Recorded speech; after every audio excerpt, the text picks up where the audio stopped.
Hello everyone, welcome back to another Torchlight Infinite video. Today I'm gonna be doing a little bit of a farming project.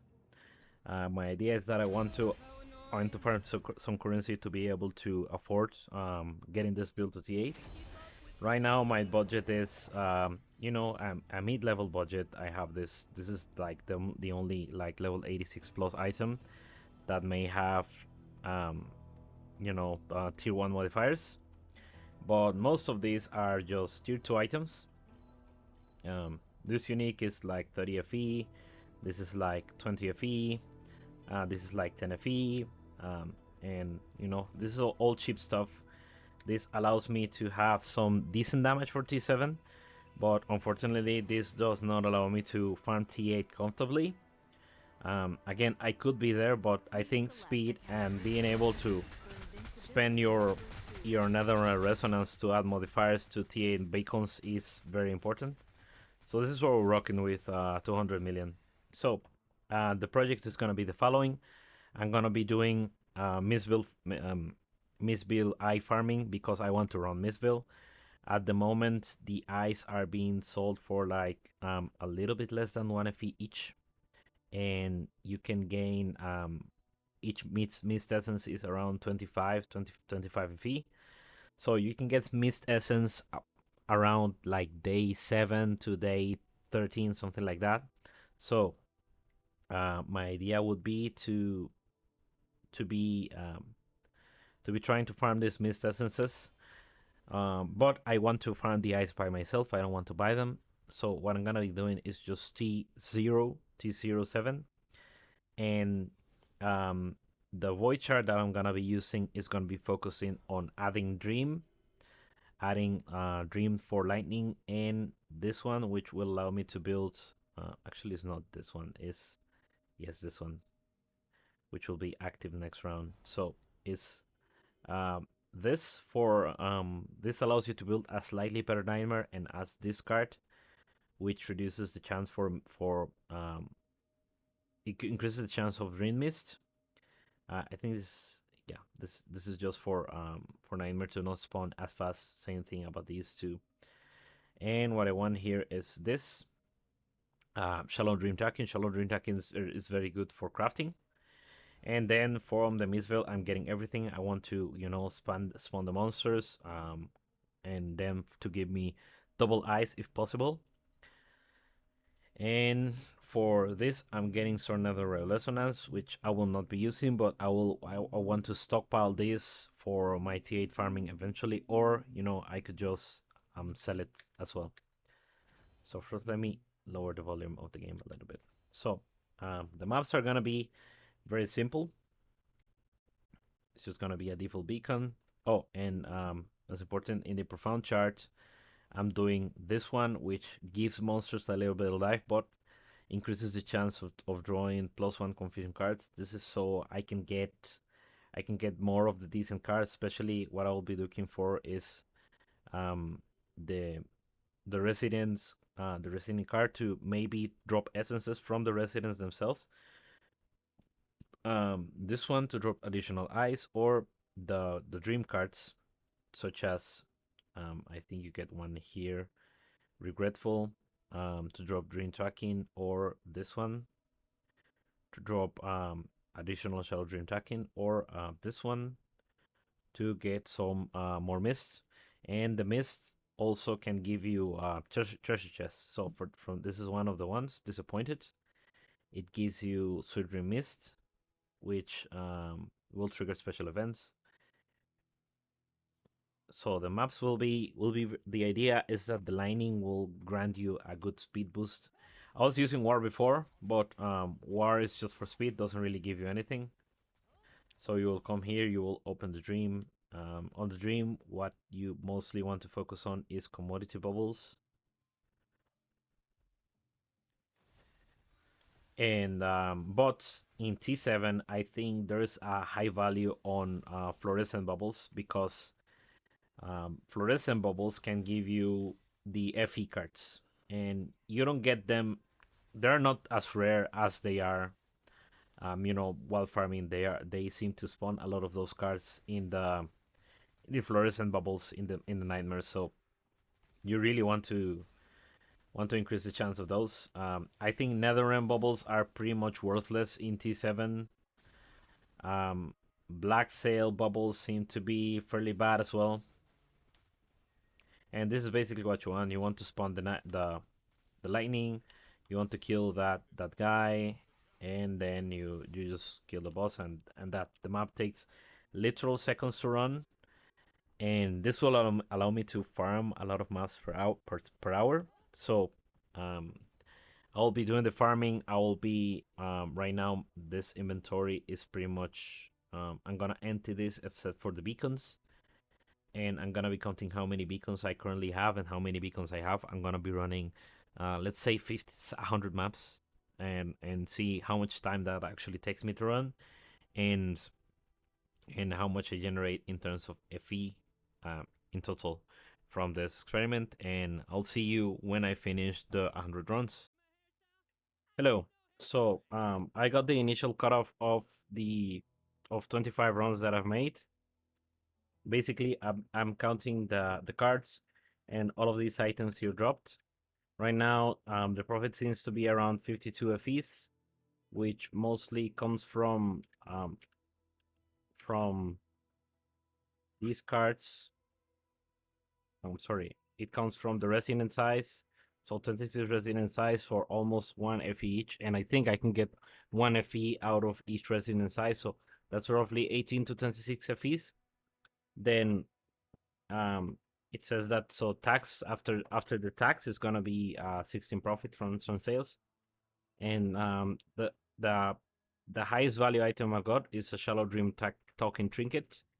Only one at the moment, but basically after 25 runs, we've gotten 52 Flame Elementium. That each run has been each map has taken me around a minute to run, around 1 or 2 minutes to run each map, and it takes a little bit more when I'm in the nightmare. But in general, these are going really fast. So I'll be back with halfway through, so 50, and then after the 50, I'll be back up to the 100. So I'm back with a halfway through cutoff. At the moment, I'm done with 50 maps, and the results seem rather promising. So at the moment, I as well added the star shard. Every single star shard I'm counting it as half a flame elementium. So 50 star shards in total come up to 25 V. If I go by the highest item I have is Shallow Dream Token Trinkets with 63 from only 7. Then pretty much is on average 1 Resonance Eye per map. Sometimes the resonance don't show in every map. Sometimes they don't drop an eye in every map, but sometimes they drop 3, 4, or 5. So that's on average 1 per map. So that's bringing 35 FE. Then 32, actually 30 raw FE because I had to make a purchase of something else. And then the star shards are bringing quite a few of the and resonance as well, quite a few of the income back. One thing I'm noticing is that there is no over sustain of T7 beacon anymore. So I think for the next void chart, I might switch some of the points to invest into beacon sustain because I actually had to spend some fee that I had to purchase beacons. So I spent 42 beacons, 28 fee for 42 beacons. That comes at around 0.7 FE per beacon. So that is being calculated here. So it's 50 runs at 0.7 the cost. That is 35 V spent on beacons. That is the only thing I'm putting in. And what I'm getting here, this is a pure profit 226. What I'm going to do is I'm also being completely ignoring this mechanic. I don't think it's worth it. I think this takes so much time. It's very reaping in the maps. So I've been mostly ignoring it, but every now and then you will run through the cards and you will complete the encounter without you intending to it. So since I've done it, I'm gonna run this and see if it's worth doing at all. I don't think it is on T7, but let's see.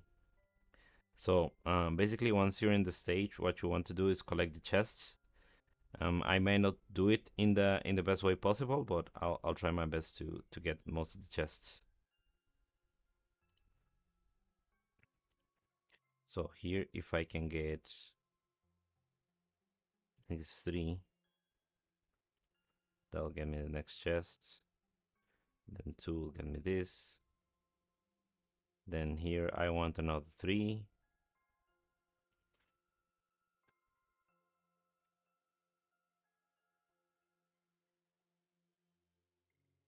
I get chest. Then I can go back to for that, but I'll just keep moving forward.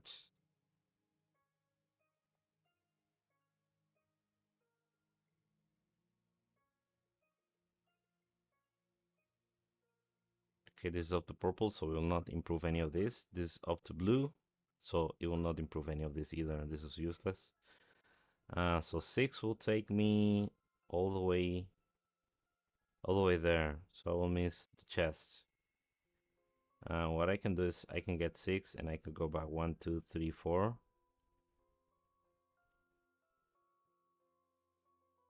Apparently I cannot go back that much, so I'll just keep moving forward. How many lives do I have? I have so is this 4 or 10 cards that I can keep? I have 5 lives. Okay.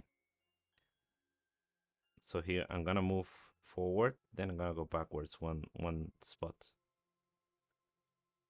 Okay, then I'm gonna use this to improve this. Oh, look at that. Okay, here I'll want 1, 2, 3 to pick that one.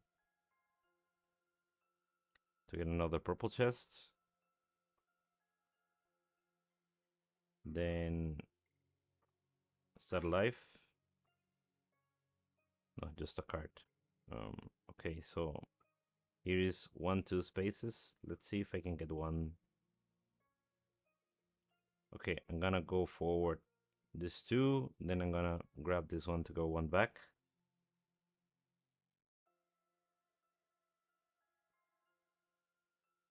Then move forward again. Just gonna ignore those. Okay, now I'm gonna improve some of these.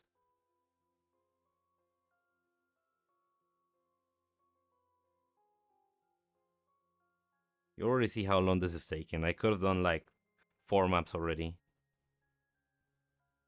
Okay, I can go straight to the chests. So I'm gonna just go straight to that. 3.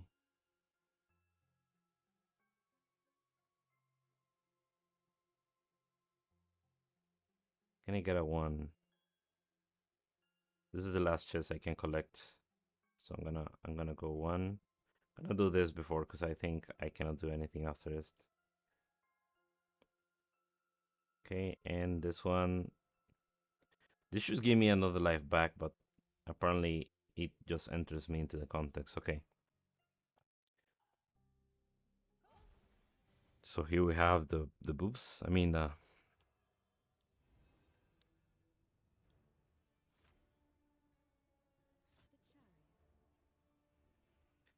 So now you just have to hide all of these, and this you will see it takes all on its own some time.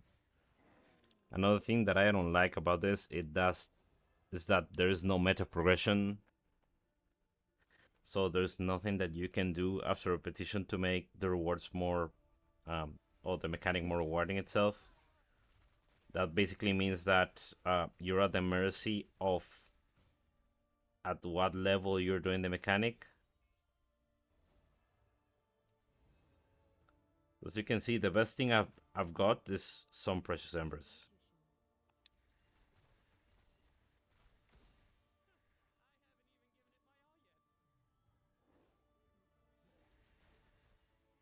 Okay, so this one I haven't done, so I don't know what I need to do on this one.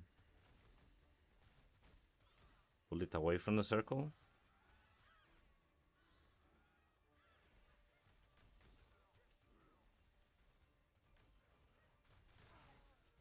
Okay, there you go. 2 matchless embers. I'm gonna leave those on the ground. So Guess I pressed the loot button out of um out of habit.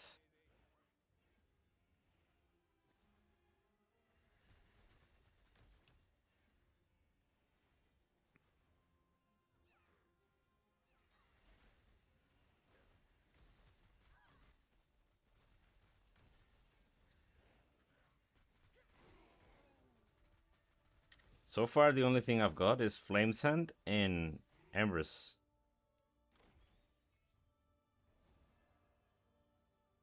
One secret of the glacial abyss. Let me note this down.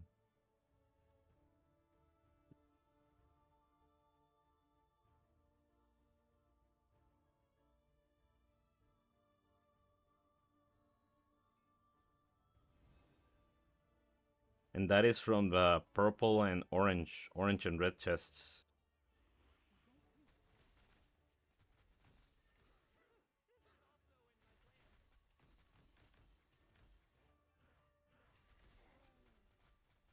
You know, but by this time, I think I could have done 5 or 6 maps already.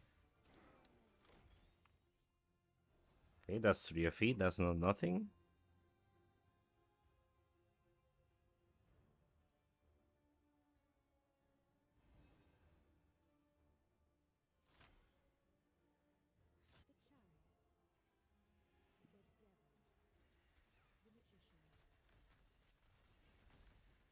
Okay, so I got one of the very rippy cards, which is the devil.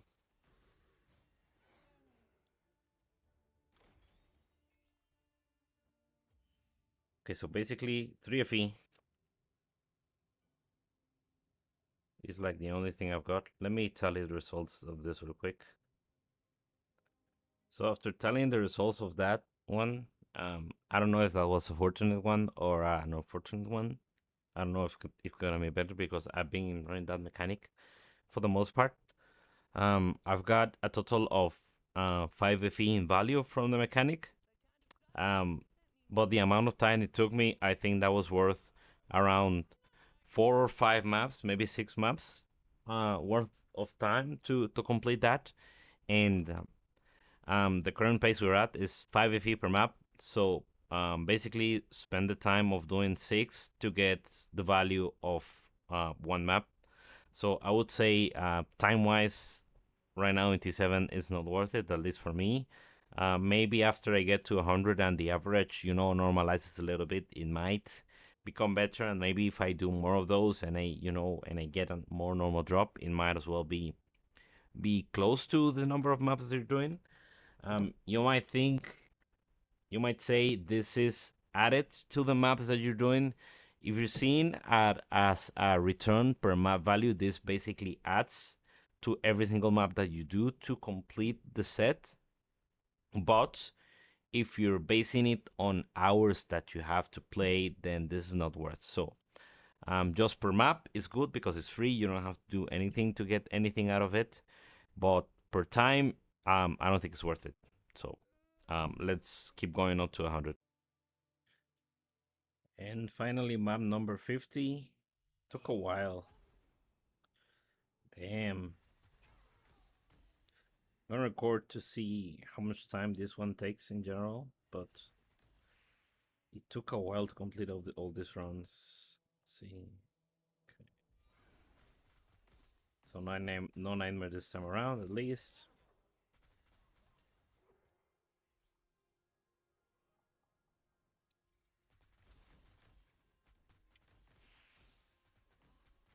This is a Voidlands map, by the way. The card that I got is for the ice. So this has a 50% chance to duplicate the ice.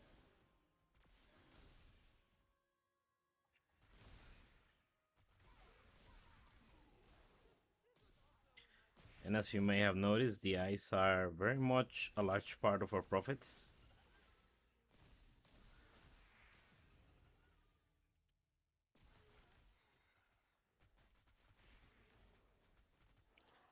But I don't see the creatures here for Mistville.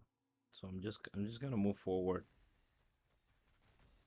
because this map has a very strange layout where um, the boss is here, but the map continues all the way around, and it's a very extensive area. So you don't want to backtrack here. And there are no portals, by the way, on this one. So the last one is not gonna have that one. And this is map number 50, finally. Okay, let's tally up the results. So the results are up. Let's use trusty old Guba's spreadsheet for calculating the profits. Um,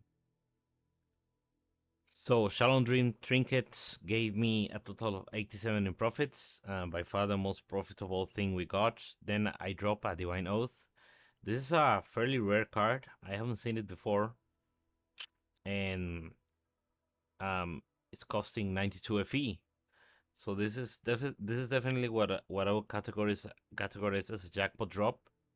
So nothing that you could probably expect in your runs, but it's something that is very nice that it had dropped, and it definitely adds up to the tally. But it's not something that I would expect. Resident SI, I dropped 118, which is almost an FE each. Let me double check the current price of them. Um, yeah, 0.75, which is pretty much the same price I calculated them. By the way, where it says this one 0.7. So this comes at 72 FE's profit, then 46 raw FE, and then Netherlands Resonance also came at most of the profit. So you can see cards like Mod Streak adds a bunch, Precious Embers and Forbidden Prophecies. Then Star Shards are around 42. And the beacons that I ended up with 6 Thunderways beacons, 6 Glacial beacons, 4 Steel Forge, and 1 Blistering Lava and 2 Voidlands. So there's definitely not over sustain of T7 beacons. At this point, you would have dropped, you would have had like 200 beacons of everything by the time you finish just like this in the previous season.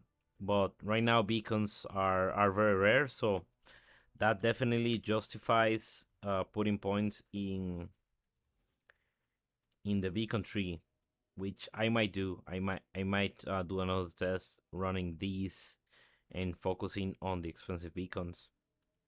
So, but needless to say, Dream brought the most profits alongside Residence Eye. So you could say that both of the trees that I use really added up to the profits to make this somewhat feasible to run. Raw Flame Elementum is not something that you can expect in T7, so this fairly diminishes the effect of pack spirits such as Chalk Spirit, and the Happy Chunky and stuff. So it makes me happy that I went for Preserver for extra movement speed, and I went for this for extra damage. Um, in general, I think this strategy seems pretty good, but for the time consumed, might might be something better to do. Of course, if you can do T8, T8 is gonna be way better than this. But now what I'm gonna do is I'm gonna reinvest most of what I dropped into this character. I want to. Oh, by the way, Flame Sand. I dropped 2k Flame Sand, which is roughly 5 FE. But you can now use the trader to switch 300 Flame Sand for 1 FE here. Is one. This is a rough. This is an FE that you can only use to craft. So this is basically 7 FE that I can get here. So it's 2 more than what you can get by trying to sell it. So I will do that instead, or use the flames and the craft. In general, I think I really like the strategy. It was chill. It took a little bit longer than expected, but it's because this character requires a little bit more speed. The boots don't really have much movement speed. You can get to like 30-40% here, and but in general, it was a good run. So what I'm gonna do is I'm gonna reinvest into this character, see if I can use this to run the T8 Misvilles, and see if I can finish my Misville guide. Anyway, I appreciate you watching up until the end. If you did, let me know what do you think about the strategy. Let me know which other T7 strategies you're running. What do you think is most profitable? I don't really like boss rushing and not chasing the cards. I think the cards add excitement to the runs, and running a map over and over is not something I enjoy doing. But if there is something else that is worth, then that would be good. Also, at the star shards might be worth running, simply because, let's see, probably precise frigid is good, precise energy fortress is good, and precise res might be decent as well. I know feline steps are probably worth something, so I'll probably run the star shards instead of selling them. So actually, let me do that and see how we end up with it. So with the star shards coming initially at 42 profit, I don't think we made too much by running them. I made a total of 61, and it could have been even less if I didn't get this bow of Endless Husk, which I don't know if it's gonna sell. And the beacons are definitely welcome. The beginning is good. I got a total of 10 of it, so 14 FE roughly. So 61 FE. Basically, the star charts you have an option to gain with the precise skills. I got one, but it was very terrible. So it's this one, precise nimbleness, which is worth 1 FE, but you can gain more, I think. So it's definitely worth running. You're not gonna lose money by running the star charts, and I actually gained 2 points, because of a couple of maps that I haven't run with in the with the watchers. So I'll call this a success. I can run the Round Lord a couple of times to maybe get a pedigree. Pedigrees are fairly valuable, and Helio Rock is also very good. A chance of getting yourself a level 21 skill. So that's gonna be for this video. So I appreciate you watching until the end. And if you did, let me know again if you're running this strategy, if you're running any T7 strategy, what is your favorite one, and have a great day.